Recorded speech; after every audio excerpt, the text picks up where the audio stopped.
Hi everyone, welcome back to my channel, Lenox Justifier of Innocence, created by Zeus and Demeter to save humanity. I am here as the character Josephine, which is Lenox in human form, and this is Mr. Buddy. He is the guard dog that was sent by the ultimate creator to watch over Lenox.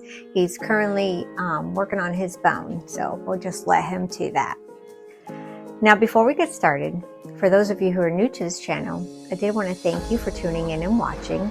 And just to let you know a little bit about it, we are a fantasy justice channel where superheroes and mythological gods unite in the fight to defend the innocent and restore the balance of good and evil. It is designed so that you can listen to it like an audiobook, or you can watch the artwork, the dramatizations, in order to help pique your imagination like a picture book. For those of you who have been following along, I did just want to thank you and to let you know that if you are enjoying the content, please feel free to like, subscribe, and share. It really helps us out so that we can continue to put out great content for you. Some, if not all of the topics, are sensitive in nature. Some of the topics will trigger emotional response, so I did want to forewarn you on that. Though we try to carry out the dramatizations and the stories in a manner that will add a little bit of light to such dark subjects, we did want to give you forewarning. Now, in today's series, we are ending the mini-series titled The Predators, and it's going to lead to opening up the web of consumers. We're going to be taking down that doctor. You want to make sure you stay to the end so that you find out what's coming up next on this channel and in the series. Without further delay, we shall get started. Enjoy the show, and we'll see you back here at the end.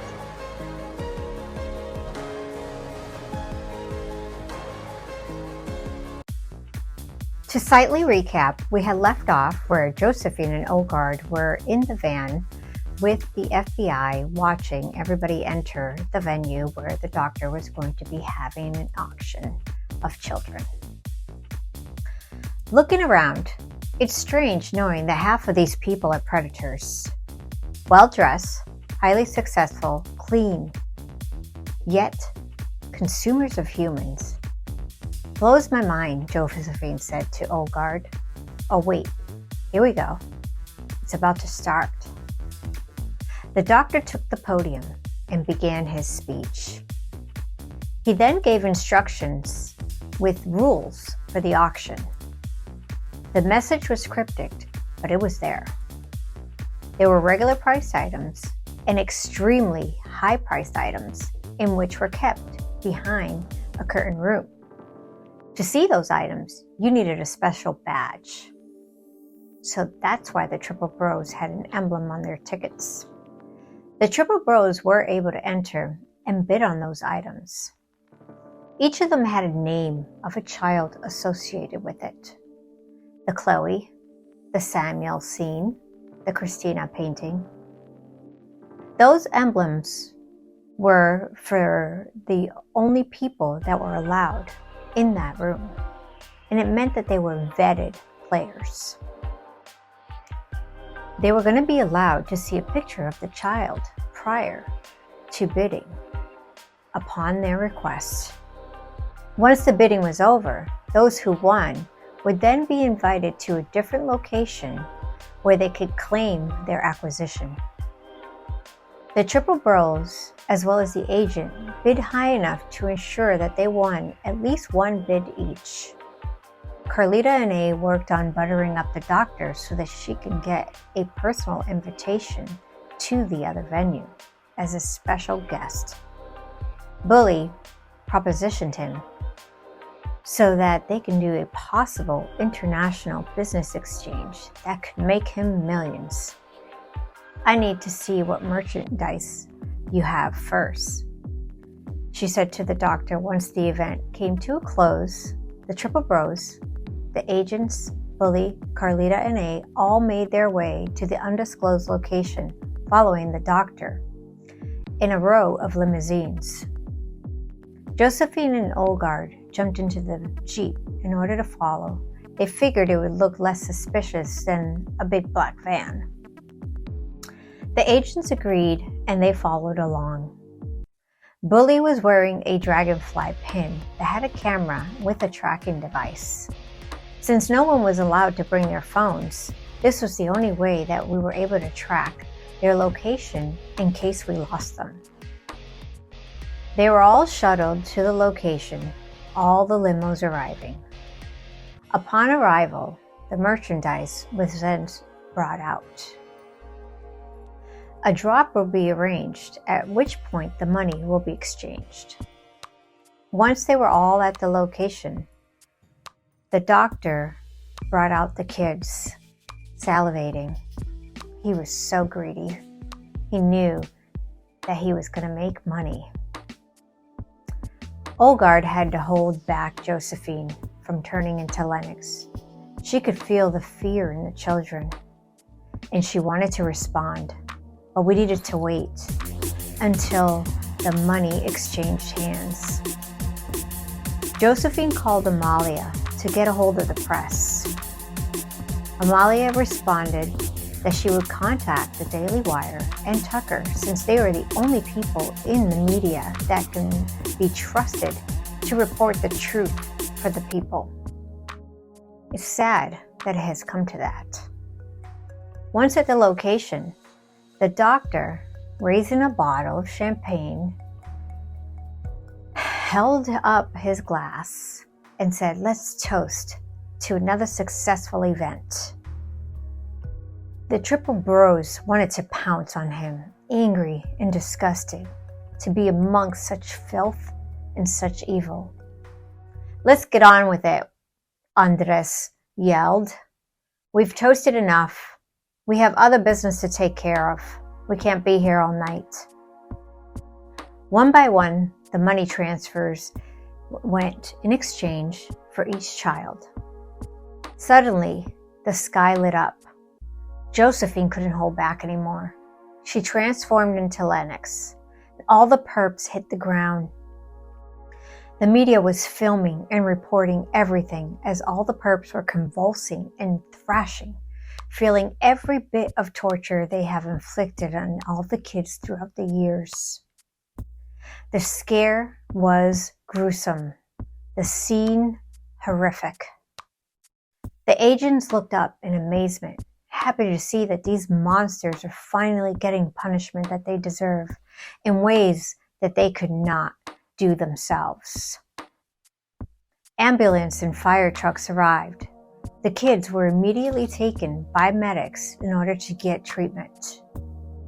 On every TV, not just in our nation, but globally, there was an image of Lenox up in the sky with a surge of energy pouring from her. The sky illuminated, while the perps convulsed on the ground. The world now knew of Lenox. As she came down from the sky, all 7'4" of her Amazonian glory, she looked right into the lens. She didn't even have to say a word. Every predator all over the world felt fear. Their time is coming. The FBI collected all of the perps, bringing them to the county jail. The next day, Amalia led the meeting. Some of the perps were already repenting, revealing networks of consumers. It was worse than we could have ever imagined. The web ran deeper than we had thought. Now we just need a plan and cooperation of the local government.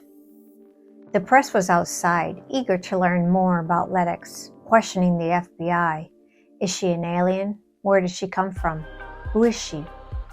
We have no comment on any of that. All that we can tell you is that we are grateful she has chosen us to help, to make this world a better place. She sent a message for us to heed.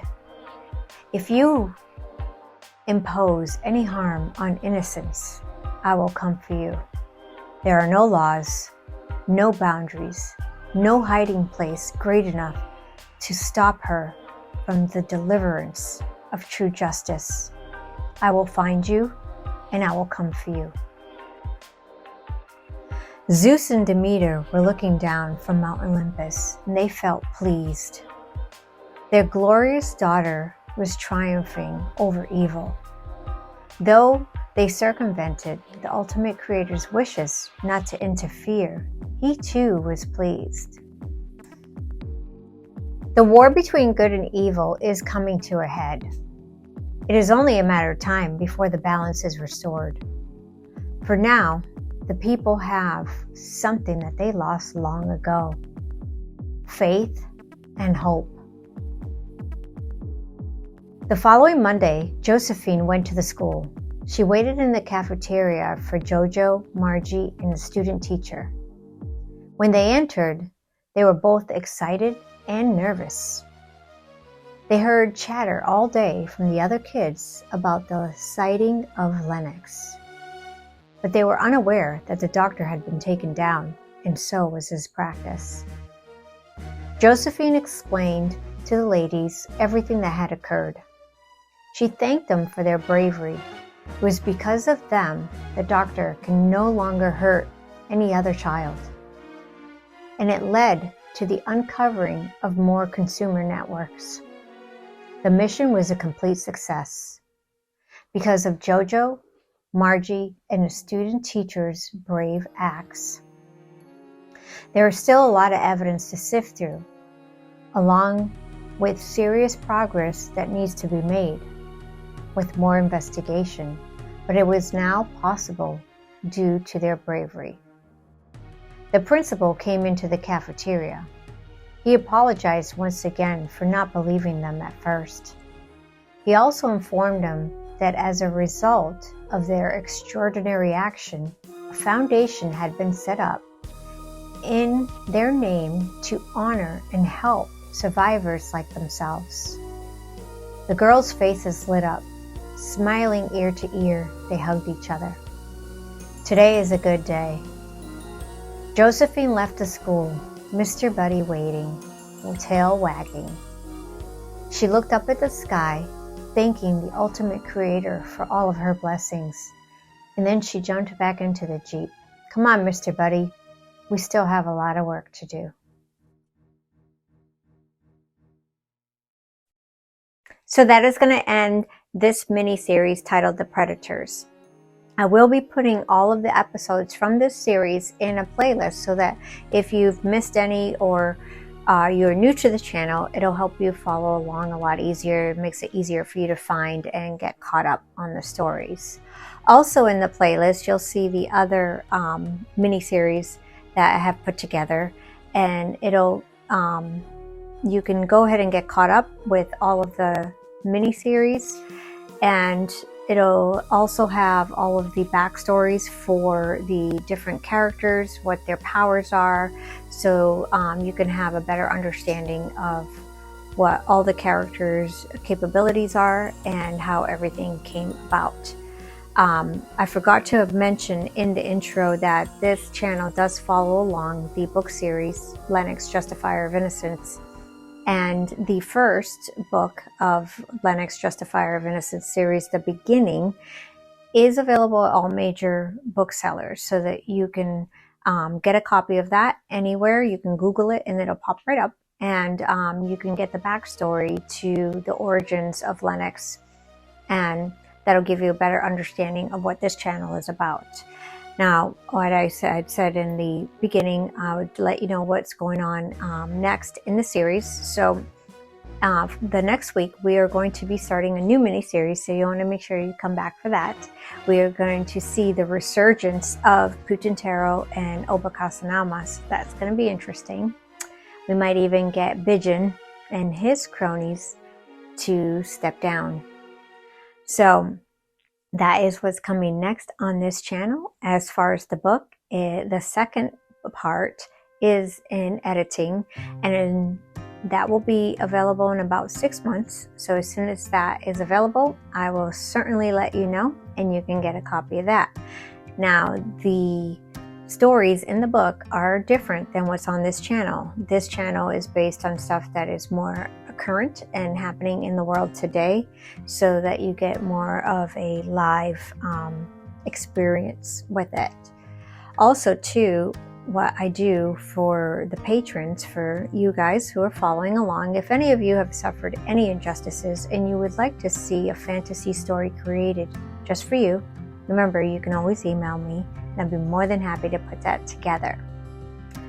Now, I don't know if any of you noticed, but in this past series titled The Predators, some of those stories were intertwined with consumers' experiences. So we were able to tie in some of my consumers, not consumers, I don't want to use the word consumers because I just used it for the series, but some of my patrons' experiences were tied into the storyline, and that way they were able to see justice for their real world experiences within the storyline titled The Predators. So that's also something that I will do for you. I hope that you guys are enjoying everything, and I will see you next week. Please have a great week. Take care of yourselves. Take care of your kids. Go see Sound of Freedom. Don't forget. And as always, God bless.